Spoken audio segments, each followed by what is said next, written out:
जानकारी। गुमला पुलिस को मिली बड़ी सफलता, अवैध शराब से लदे वाहनों को किया बरामद, 3 लोगों को भी किया गिरफ्तार।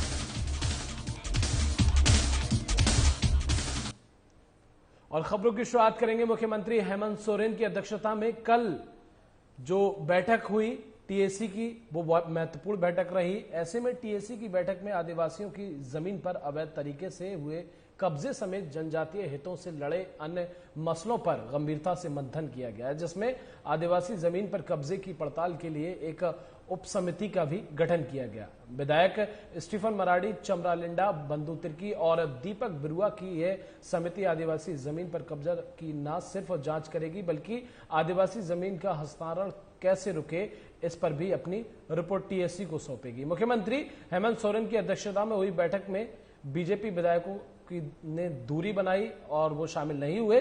बीजेपी विधायक दल के नेता बाबूलाल मराडी, पूर्व मंत्री नीलकंठ सिंह मुंडा तथा कोचे मुंडा और टीएसी के सदस्य हैं। टीएसी की नई नियमावली के तहत गठित समिति की दूसरी अहम बैठक में आदिवासियों की जमीन पर गैर आदिवासियों द्वारा अवैध कब्जा किए जाने से जुड़े मामलों पर राजस्व एवं भूमि सुधार विभाग समिति को जानकारी दी गई। मुख्यमंत्री हेमंत सोरेन ने इस बाबत सभी जिला उपायुक्तों से रिपोर्ट तलब की है।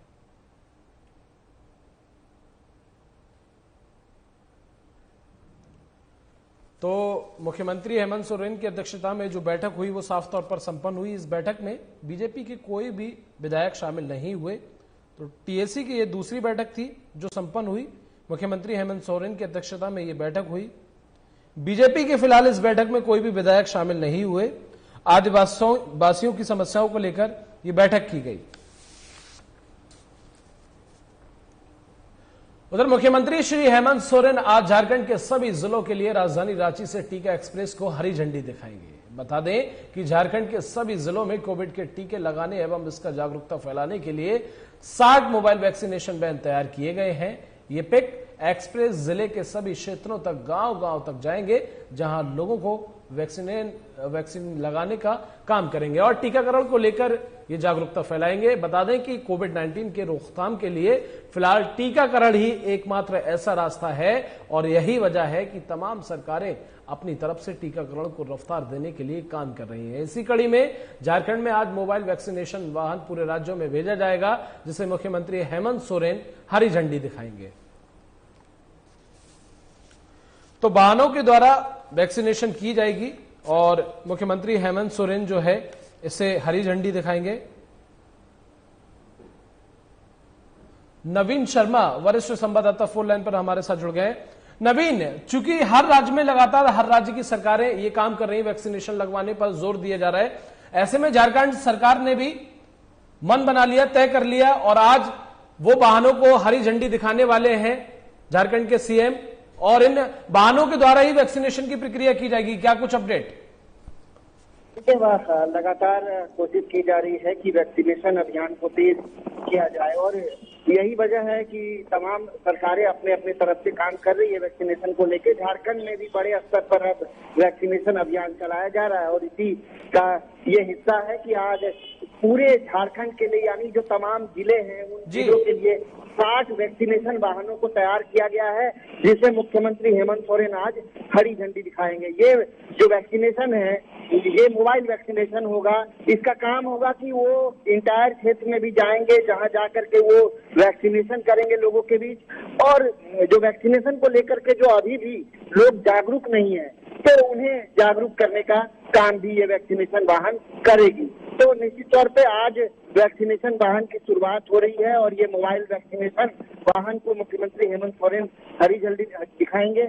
और जो अपडेट आप जो पूछ रहे हैं इसमें ये है कि जो 60 मोबाइल वैक्सीनेशन वाहनों को जो तैयार किया गया है वो वैक्सीनेशन के हिसाब से ही तैयार किया गया है। इसमें जो वैक्सीनेशन की किट वगैरह जो है वो उपलब्ध रहेंगे और उसके बाद जो स्टाफ होते हैं जो वैक्सीन लगाएंगे लोगों को वो उनके बैठने की व्यवस्था होगी। और ये सुदूर क्षेत्रों में हालांकि जिला के द्वारा नवीन ये कहना कतई गलत नहीं होगा कि सोरेन सरकार के द्वारा एक बहुत अच्छी पहल है, चूंकि इन वाहनों के द्वारा जो लोग बचे हुए हैं, छूटे हुए हैं, गांव देहात में रहते हैं, जो नहीं आ सकते, नहीं जा सकते, जिन्हें समझ नहीं है, उन्हें भी समझाया जा सकता है और उन्हें भी वैक्सीन लगाई जा सकती है। बिल्कुल मोबाइल वैक्सीनेशन शुरू करने की जो मूल वजह है वो यही है। आपको मैं बता दूं कि ये नया नहीं है, इसके पहले भी मोबाइल वैक्सीनेशन वाहन की शुरुआत हुई थी और सबसे पहले उससे रांची जिला के लिए शुरुआत किया गया था। आज से तकरीबन 2 महीने पहले रांची में इसकी शुरुआत हुई थी। जो रांची के शहरी इलाके हैं वहाँ ये तमाम वैक्सीनेशन वाहन जो है वो क्षेत्र में पहुंच के, इलाके में पहुंच करके और वैक्सीनेट करने का काम करते थे।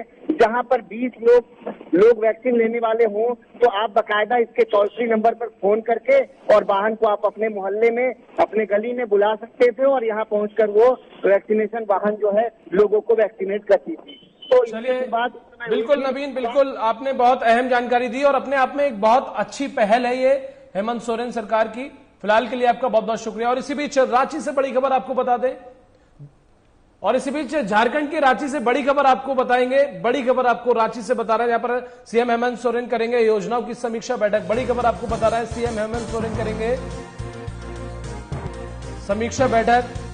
30 सितंबर को होगी मैराथन बैठक। इस दौरान 16 विभागों की समीक्षा बैठक भी होगी। तो ये बड़ी जानकारी आप तक पहुंचा रहे हैं। 30 सितंबर को मैराथन बैठक भी होनी है और इस दौरान 16 विभागों की समीक्षा बैठक भी होगी। समीक्षा बैठक में झारखंड के मुख्य सचिव समेत सभी संबंधित विभाग के अधिकारी मौजूद रहेंगे। हेमंत सरकार में अब तक हुए कामों की इस बैठक में समीक्षा होगी और विभागीय अधिकारियों में किसी को फटकार तो किसी का होगा सत्कार। अपने आप में बहुत कुछ इस समीक्षा बैठक में देखने को मिलेगा। तो रांची में यह समीक्षा बैठक होगी। सीएम हेमंत सोरेन योजनाओं की समीक्षा बैठक करेंगे। तमाम विधायक दल के नेता इस बैठक में मौजूद रहेंगे। ऐसे में किसके द्वारा कैसा काम किया जा रहा है उस पर भी ध्यान दिया जाएगा और इस बैठक के बाद, समीक्षा बैठक के बाद क्या कुछ निर्णय निकलकर सामने आएंगे वो देखना अपने आप में बहुत अहम होगा। तो 30 सितंबर को मैराथन बैठक होगी और इस दौरान 16 विभागों की समीक्षा बैठक भी है। चंदन वर्मा वरिष्ठ संवाददाता फोन लाइन पर हमारे साथ जुड़ गए। चंदन, 30 सितंबर को मैराथन बैठक होगी, इस दौरान 16 विभागों की समीक्षा बैठक भी होनी है। क्या कुछ इस समीक्षा बैठक के दौरान देखने को मिल सकता है? देखिए, जिस तरीके से सरकार गठन के लगभग 21 महीने हो चुके हैं, यानी तकरीबन कहें कि 2 साल होने वाले हैं, तो इस दौरान जो है विपक्ष पार्टियां किसी भी तरीके के मौका को नहीं गंवाई है सरकार पर हमला करने के लिए कि जिस तरीके से सरकार काम करी, कहीं न कहीं जो जनता है उसकी योजनाओं की ठीक से क्रियान्वयन नहीं हो पा रही है, ठीक से योजनाएं नहीं चले, जबकि सरकार की तरफ से बार बार यही कहा जा रहा है कि जो जनता के हितकारी योजना है वो लगातार चल रहे हैं। तो अब जो है तो कोरोना काल का जो पीरियड था, लॉकडाउन का जो पीरियड था वो खत्म हो गया है और अब जो है सरकार गठन के बाद कितने काम हुए हैं, जनता की कितनी भलाई हुई है, इन सब चीजों पर नजर रखने के लिए समीक्षा बैठक की जा रही है और यह समीक्षा बैठक 30 सितंबर से शुरू होगा। तकरीबन 16 विभागों की समीक्षा बैठक होगी और जिस विभाग में लापरवाही बरती गई हो, चाहे तय समय पे जो विकास योजनाएं तो पूरी करनी थी वो योजनाएं पूरी नहीं हुई होगी, तो संबंधित अधिकारियों को संभवता है कि फटकार भी लगेंगे। कई जो अधिकारी हैं उनका विभाग भी बदला जा सकता है, संभावना जताया जा रहा है। लेकिन फिलहाल जो 30 तारीख को समीक्षा बैठक होना है उसे सिर्फ और सिर्फ खाना पूर्ति के तौर पे जो झारखंड में विपक्षी पार्टी है सरकार के भाजपा, वो सिर्फ खाना पूर्ति बता रहे हैं और इस पर भी जो है कहीं न कहीं राजनीति होती नजर आ रही है। बिल्कुल, इस समीक्षा बैठक के दौरान भी कहीं ना कहीं जातिगत जो है राजनीतिक रोटियां सेकने का काम किया जा रहा है। ऐसे में ये कहना कोई गलत नहीं होगा जिस तरह से विभागीय अधिकारियों की आपने बात की, क्योंकि कोरोना के समय में तमाम अधिकारियों की लापरवाही देखने को मिली। तो ऐसे में जब ये समीक्षा बैठक की जाएगी तो ये कहना कतई गलत नहीं होगा कि कहीं ना कहीं अधिकारियों जो लापरवाही बरती गई होगी इनके द्वारा, तो कहीं ना कहीं इनकी सामत भी आ सकती है। जी बिल्कुल, देखिए आपको बता दूं कि जिस तरीके से 16 विभाग का इसमें जिक्र किया गया, आपको महत्वपूर्ण विभाग अगर कहा जाए तो ग्रामीण विकास विभाग हो गया, राजस्व निबंधन एवं भूमि सुधार विभाग हो गया, खाद्य सार्वजनिक वितरण एवं उपभोक्ता मामले का जो विभाग हो गया, यानी जो कोरोना काल का जो पीरियड था, लॉकडाउन का जो पीरियड था, उस समय जो खाद्य सामग्री वितरण का जो विभाग था, वितरण का जो विभाग था, उस विभाग में महत्वपूर्ण जो काम थे, जो कच्चा अनाज वितरण का, लोगों तक भोजन पहुंचाने का, इस तरीके का जो काम है वो पूरी तरह से जो है हो पाया है कि नहीं। तमाम चीजों पे जो भूमि सुधार विभाग है, उन सब चीजों पे जो सरकारी योजनाओं के लिए जो भूमि आवंटन किए जाने हैं, उन सब तमाम चीजों पे जो एक विभाग को वो वर्क सौंपा गया था, काम सौंपा गया था, ये सब काम कितना परसेंटेज हो पाया है, कितना हो पाया है, ताकि आगे का जो सरकारी योजनाएं हैं उन्हें धरातल पर उतारा जा सके।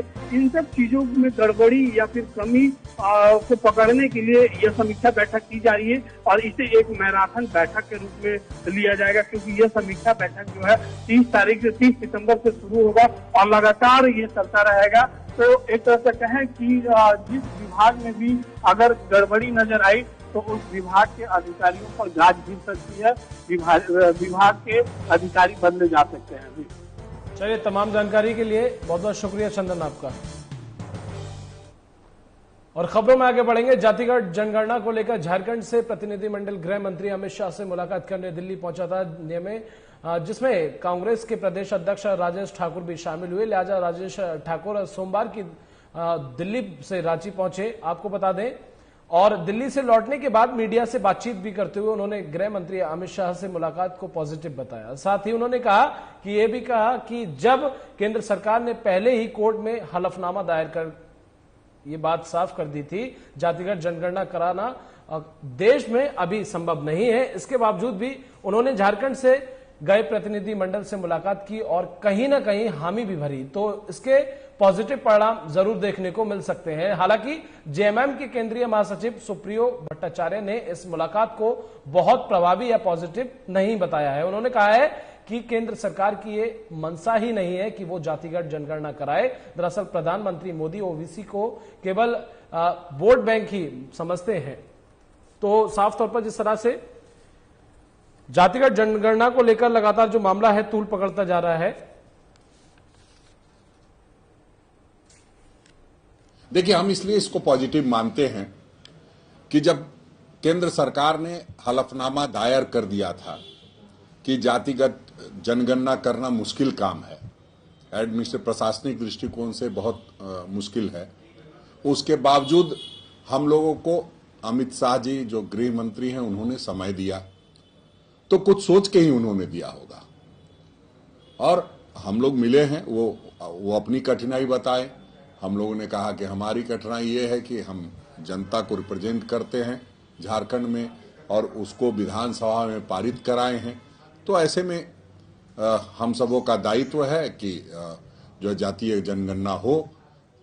तो उन्होंने कहा कि पहले तो उन्होंने कठिन कहा, फिर भी उन्होंने जो सर हिलाया है तो ऐसा लगता है कि हामी भरी है। अब देखिए, प्रधानमंत्री जी तो साफ तौर पर कह दिए कि हम ओबीसी को चुनावी रंग में देखना चाहते हैं, हम ओबीसी को उनका हक और अधिकार देना नहीं चाहते और आरक्षण को धीरे धीरे समाप्त करना चाहते। इसलिए तो उन्होंने हलफनामा देकर कहा कि जातिगत जनगणना संभव नहीं है। जिस देश में पशुओं की गिनती हो जाती, पेड़ों की गिनती हो जाती, कितना क्यूसेक पानी निकला है कहां से उसकी गिनती हो सकती, तो आदमी की गिनती नहीं हो सकती। केवल एक कॉलम ही तो जोड़ना, दलित और दलित के बाद मैंने अनुसूचित जाति, उसके बाद एक उसी में सब कॉलम कर दी।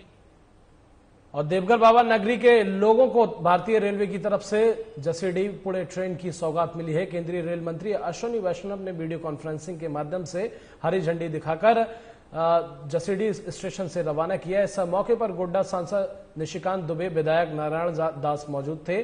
सांसद ने कहा कि वर्ष 2014 से ही गोड्डा लोकसभा में 13-14 नई ट्रेनें मिली हैं, जो यहां के लोगों के लिए सौभाग्य की बात है। रेल मंत्री अश्विनी वैष्णव ने लगातार क्षेत्र की जनता की सुविधा के लिए जुड़े हैं और तोहफे की सौगात दे रहे हैं। इसके लिए क्षेत्र के सभी लोग रेल मंत्री के आभारी हैं। सांसद ने कहा कि आने वाले दिनों में सबसे बड़ा क्षेत्र होगा जो औद्योगिक क्षेत्र, पर्यटन क्षेत्र होगा।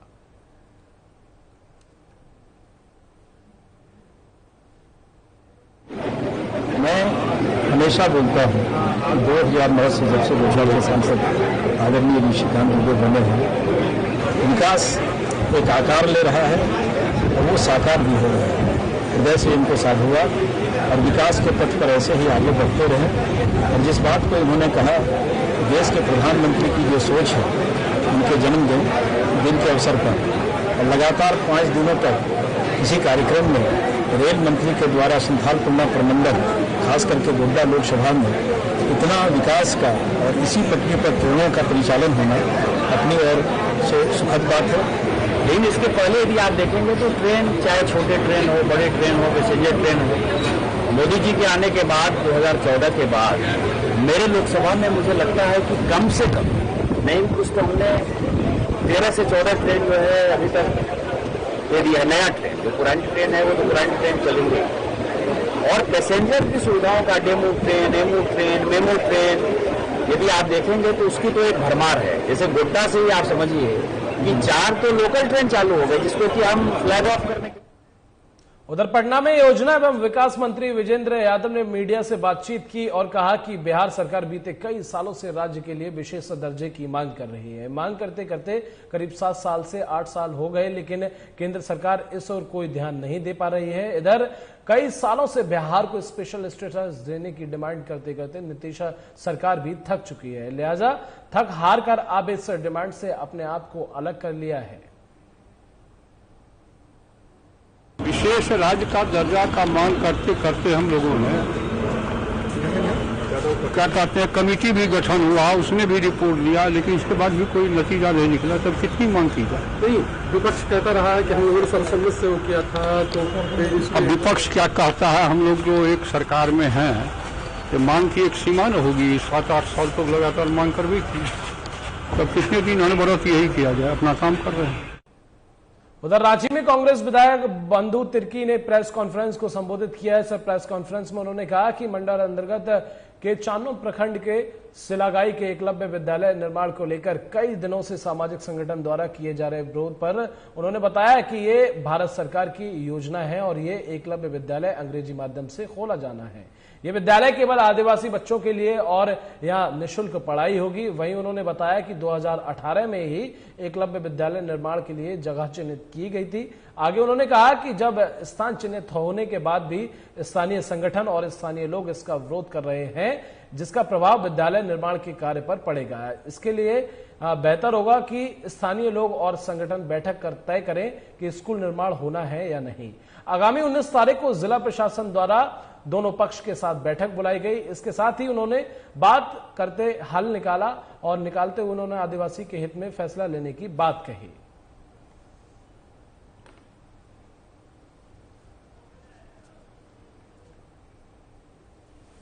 महत्वपूर्ण विषय को लेकर आप लोगों के बीच में कुछ बातों को रखने के लिए मैं आप लोगों के बीच में आया हूं। जैसा कि आप सभी लोगों को मालूम है, विगत मेरे मांडर विधानसभा की छटपटाहट ये आपको क्या है, किसका क्या वकार है, वजूद है, इसको आपको समझ में नहीं आ रहा है। और दुर्गा पूजा को लेकर सलारी थाना परिसर में शांति समिति की बैठक आयोजित की गई। बैठक में अंचल अधिकारी शिशुपाल आर्य और थाना प्रभारी इंस्पेक्टर फरीद आलम ने दुर्गा पूजा को लेकर सरकार द्वारा जारी दिशा निर्देशों को विस्तार पूर्वक बताया। निर्देशों के अनुसार छोटे पंडालों में संबंधित पूजा कमेटियों द्वारा बिना आमजन के भागीदारी के पारंपरिक तरीके से धार्मिक अनुष्ठानों को पूरा किया जा सकता है। पंडाल में घुसे बगैर बैरिकेड से कुछ दूरी से श्रद्धालु देवी के दर्शन कर सकते हैं। साथ ही यह भी बताया कि पूजा पंडाल का निर्माण किसी थीम पर नहीं किया जाएगा।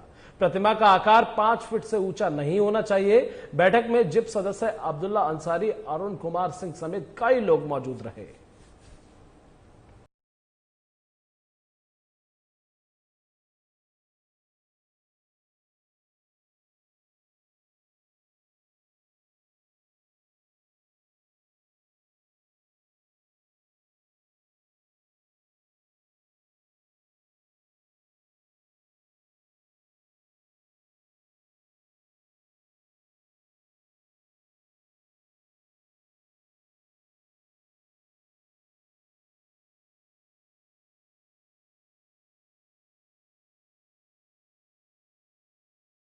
द्वारा नाम पता पूछने पर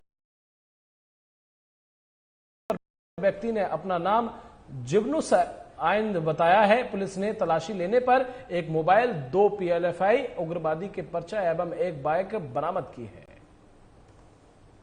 एरिया कमांडर मांडू टुकनो कामदारा के कानालोया और चीतापेड़ी क्षेत्र में भ्रमणशील था और गुप्त सूचना के आधार पे पता चला कि 26 के रात्रि को ये कानालोया गांव में अपने कुछ साथियों के साथ लेवी मांगने का और कुछ बड़ी घटना को अंजाम देने का ये कार्यक्रम कर रहा था। इसी गुप्त सूचना के आधार पे कानालोया और चीतापेड़ी के बीच में दोनों पर रेकी किया गया, जिसमें कि मांडू टुकनो भागने में सफल हुआ और जिग्नल से आइन गिरफ्तार हुआ। एक और है सनिका टुकनो जो पहले से ही कानालोया में था।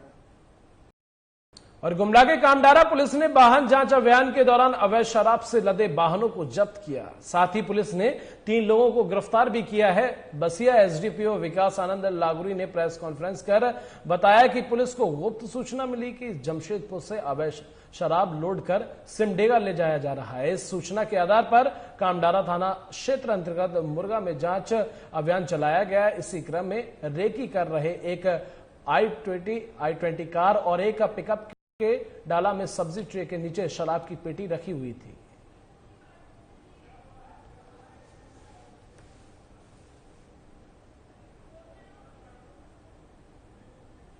सिमडेगा को जा रही थी, तो ये नाके पे पकड़ा गया या फिर इसको फिर खदेड़ के पकड़ा गया सर?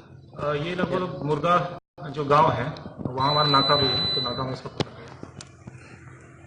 क्या लागत बताया सर? ये ब्रांड को, ये एक्साइज डिपार्टमेंट का ये शराब है या अवैध है सर? ये तो जांच का विषय है, लेकिन इसका जो ब्रांड दिख रहा है वो इम्पीरियल ग्रुप का है और कुछ ऐसे ही रॉयल। ये लोग लगातार इस क्षेत्र में सप्लाई कर रहे थे, क्या पूछताछ में ऐसा कुछ पता चला क्या सर? पूछताछ में ये इन्होंने अपना बयान स्वीकार किया, फर्स्ट टाइम ही इस तरह का कारोबार में ये लिखे थे। जमशेदपुर से सिमडेगा को जा रही थी, तो ये नाके पे पकड़ा गया या फिर इसको फिर खदेड़ के पकड़ा गया सर? ये लगभग मुर्गा जो गांव है वहाँ हमारा नाका भी है, तो नाका में इसको पकड़ा गया। क्या लागत बताया सर? ये ब्रांड को, ये एक्साइज डिपार्टमेंट का ये शराब है या अवैध है सर? ये तो जांच का विषय है, लेकिन इसका जो ब्रांड दिख रहा है वो इम्पीरियल ग्रुप का है। और सीधा रुख PM मोदी का करेंगे, जहां पर वो राजधानी दिल्ली में किसानों से संवाद कर रहे हैं। और नए बाजार तलाशने का बहुत बड़ा अवसर है, लेकिन इसके लिए अभी से काम करना पड़ेगा। आज इस अवसर पर मैं देश के सभी सामाजिक स्वैच्छिक संगठनों से कहूंगा कि मिलेट से जुड़े फूड फेस्टिवल लगाएं। मिलेट में से नई नई फूड वैरायटीज कैसे बने, इसकी स्पर्धाएं करें, क्योंकि 2023 में अगर दुनिया में हमें अपनी बात लेके जाना है तो हमें इस चीजों में नयापन लाना पड़ेगा और लोगों में भी जागरूकता बढ़ाएं। मिलेट से जुड़ी नई वेबसाइट भी बनाई जा सकती है। लोग आए, मिलेट से क्या क्या बन सकता है, क्या कैसे बन सकता है, क्या फायदा हो सकता है, एक जागरूकता का अभियान चल सकता है।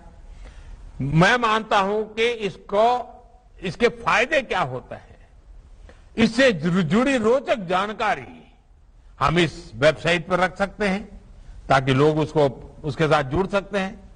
मैं तो सभी राज्यों से भी आग्रह करूंगा कि आपका राज्य का एग्रीकल्चर डिपार्टमेंट, आपकी एग्रीकल्चर यूनिवर्सिटीज, आपके साइंटिस्ट और प्रोग्रेसिव किसान, इनमें से कोई टास्क फोर्स बनाइए और 2023 में जब विश्व मिलेट ईयर मनाता होगा तब भारत को उसे कैसे योगदान करे, भारत कैसे लीड करे, भारत के किसान उसमें कैसे फायदा उठाएं, अभी से उसकी तैयारी करनी चाहिए।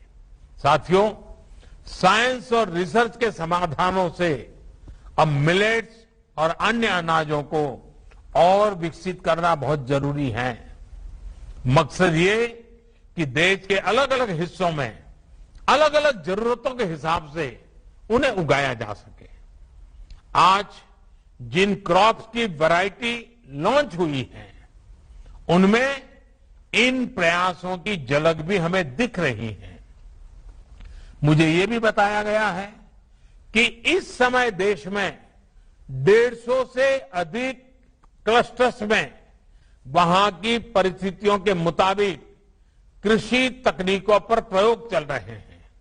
साथियों, खेती की जो हमारी पुरातन परंपराएं हैं, उसके साथ साथ मार्च टू फ्यूचर, पहले मैंने कहा बैक टू बेसिक, और फिर इसके साथ जोड़ना है मार्च टू फ्यूचर भी उतना ही आवश्यक है।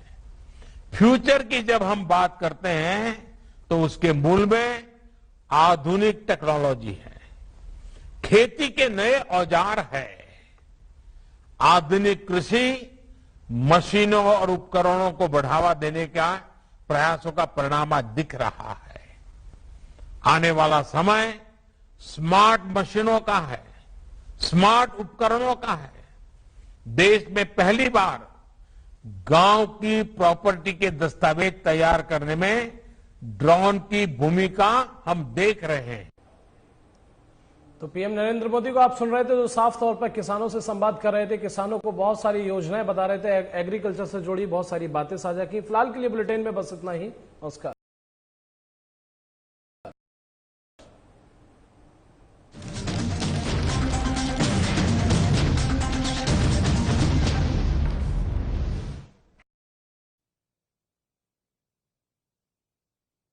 याद करिए, आज से 4 साल पहले तक की क्या स्थिति थी। आंगनबाड़ी की इन बहनों को देख करके हम लोग भय खाते थे कि पता नहीं कहां धरना प्रदर्शन में लोग बैठ करके माहौल खराब कर दें। लेकिन आज इनका वो भय दूर हुआ। ये भी भय खाती थी और हम भी भय खाते थे। आज वो भय दूर हुआ और इनके प्रति भी जो इनको लोग पहले गलत निगाहों से देखते थे, आज इनके प्रति सम्मान और आदर का भाव बढ़ा है। और मैंने स्वयं बहुत नजदीक से इनके कार्य पद्धति को देखा है। भाइयों बहनों, हम सबको इस बारे में जानना होगा कि व्यक्ति हो या संस्था हो, अपने बारे में कितना भी बड़ा विज्ञापन जारी करे, कितना प्रचार प्रसार करें, सब कुछ कह दें, लेकिन विपत्ति और आपत्ति के समय ही आप उसकी सही पहचान कर सकते हैं। जो व्यक्ति संकट आने पर भाग खड़ा हो, सहयोग के लिए न खड़ा हो, और कितना भी बड़ा संपन्न क्यों न हो, कितना भी बुद्धिमान क्यों न हो, अगर उसकी बुद्धिमत्ता या उसका ऐश्वर्य लोक कल्याण के लिए, समाज कल्याण के लिए उपयोग में नहीं आ रहा है, तो उसका कोई महत्व नहीं। पंजाब है जसप्रीत का ठिकाना, मुंबई है आदर्श का आशियाना, केरल का गोविंद निवासी, कोलकाता में जन्म है काशी। हर हिंदुस्तानी की शान ARB बियरिंग्स, जो सारा हिंदुस्तान। एक्शन जैसा बॉयलो BWP बोर्ड खाते ही हमारे दांत गए टूट, हमारी तो फौजों के प्राण गए छूट। डालो उबलता पानी, कर दो नीच नाबूद। Termite proof, water proof, fire retardant, extra tough, and for the first time in the world, boiling waterproof. Action Tesa Boilo, सबसे मजबूत। अब जिंदगी में थोड़े इम्प्रेशन जमाने की फ्रीडम। अब छेड़छाड़ और भीड़भाड़ के बिना कहीं भी आने जाने की फ्रीडम। अब बचपन में ही स्कूटर चलाने का फ्रीडम। अब बिना किसी का मुंह ताके अपनी मर्जी से सब करने की फ्रीडम। अब सबसे कम खर्चे में अपनी गाड़ी से डिलीवरी पहुंचाने की फ्रीडम।